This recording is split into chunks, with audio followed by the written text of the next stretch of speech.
Once upon a time, in a faraway village, there lived a poor farmer with his wife. They had an old hen that laid a single egg every day.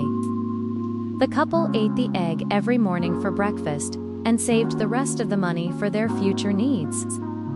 One day, when the farmer went to collect the egg from the hen, he found only one tiny little duckling in the nest instead of the usual eggs. He picked up the duckling and asked his wife to take care of it until he returned home from the market. "We can sell this little bird and use the money to buy some food," he said. But the wife did not agree. She took the duckling home and gave it milk and water and took good care of it. When the farmer returned home, he was angry seeing the duckling. "You promised to sell it. Why didn't you?" he asked his wife. "I wanted to raise it. Look how cute it is," replied the wife. "It wouldn't fetch a good price anyway, since it's so tiny and ugly," she added. The farmer agreed, and both of them started taking care of the little duck together. Every day they fed him milk and water and were hopeful that the duck would grow into a beautiful bird and they could sell it for a good price. However, as days passed by, the duck grew bigger, but instead of becoming beautiful, it became ugly and mean. It started biting anyone who came near it, and its ugly appearance scared everyone who saw it. The farmer and his wife were very upset because they could unsell the duck now, and they needed money to buy food for themselves. Every night, the hungry duckling cried out loud, and the noise echoed throughout the village. Everyone in the village was annoyed by the duckling's crying and came to the farmer and told him to get rid of that ugly animal as soon as possible. But the farmer loved the duckling like his own child. So he decided to take it to the river and set it free. He thought it would be better for the duckling to die in the wild than to be killed by himself. As they approached the river, the duckling suddenly spoke. "Where are we going?" it asked. The farmer was shocked to hear the duckling talking. He was even more surprised when the duckling continued speaking. "Please, don't kill me. I'm your hen's child, and I know a magic trick that will make our lives much easier," it said. The farmer was taken aback by what the duckling had said. He could unbelieve that the ugly animal he had been trying to get rid of was actually his hen's child. And he certainly wasn't expecting it to know a magic trick. The farmer put the duckling down on the ground and asked, "What magic trick?" The duckling replied, "If you take me to the palace, I can make the king laugh using my magic trick. You will get a lot of money for this." The farmer was excited at the thought of making a lot of money, and he agreed to take the duck to the palace.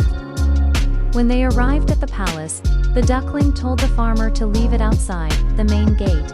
"Don't come inside. I'll manage everything myself," it said. The farmer left the duckling outside the gate and went to work as usual. Meanwhile, the duckling entered the palace and went straight to the throne room. The king was sitting on the throne looking very sad. The duckling approached the king and asked, "Your Majesty, may I say a few words to make you laugh?" The king looked at the small duck and laughed loudly. "Okay, little duck, you can try," he said. The duckling cleared its throat and started telling jokes. The king laughed so hard that tears came out of his eyes. Every time the duckling told a joke, the king laughed harder than before. After some time, the duckling stopped telling jokes and asked the king, "Are you done laughing? Now I want to ask for a reward." The king wiped his tears and said, "You made me laugh after a long time. Little duck, ask for any reward you want." The duckling replied, "I want you to build a golden cage for me. Also, I want you to place a big tub full of water and some delicious food in the cage.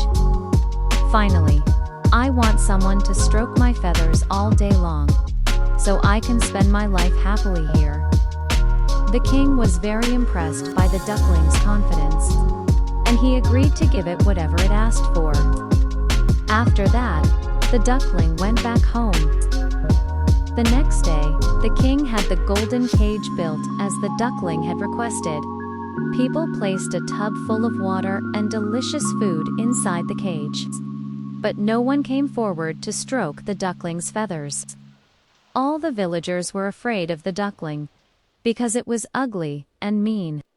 When the duckling saw that no one was coming to stroke its feathers, it called the farmer and said, "Come quickly. Someone has to stroke my feathers, or else I'll die."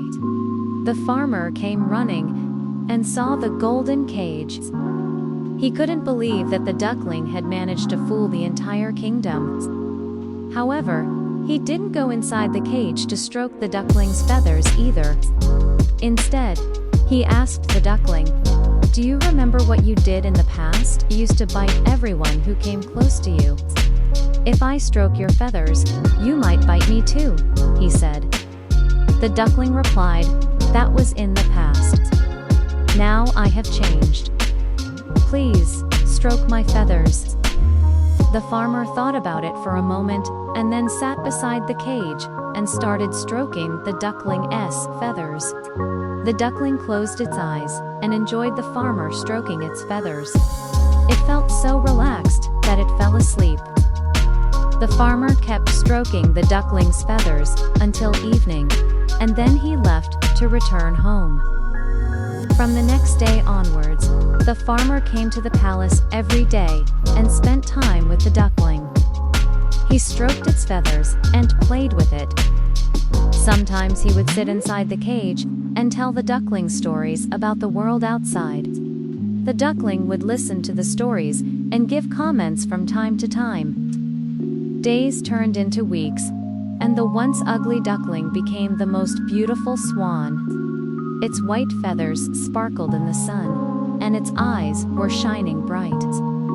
One day, the king visited the duckling and was amazed to see the beautiful swan in front of him. "You really are a magical creature," he said. The swan replied, "No magic was needed.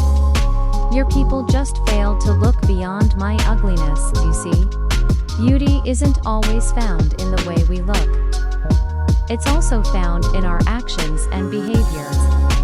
I am not beautiful because of my looks, but because of the way I behaved." The king was deeply moved by the swan's words. He understood that he, too, had judged the swan based on his appearance and had almost made a huge mistake. The king apologized to the swan for not being nice to him in the past, and invited him to fly around the kingdom with him. The swan agreed, and both of them flew over the kingdom together.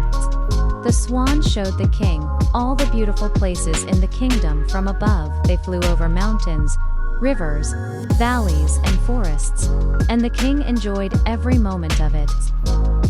At the end of the day, the king returned to the palace, and the swan to his cage. The king was so happy that he had made friends with such a wise and beautiful swan. He kept visiting the swan every day, and they would talk for hours together. See? The swan would tell the king stories about the outside world, and the king would share his worries with the swan. One day, the king came to visit the swan and found him missing from the cage. He asked the servants if they had let the swan go, but they replied that the swan was still in the cage. The king went inside the cage and found a note written by the swan. "Dear King, I have gone outside to see the world. I hope you won't be angry with me. Your friend, the swan," read the king.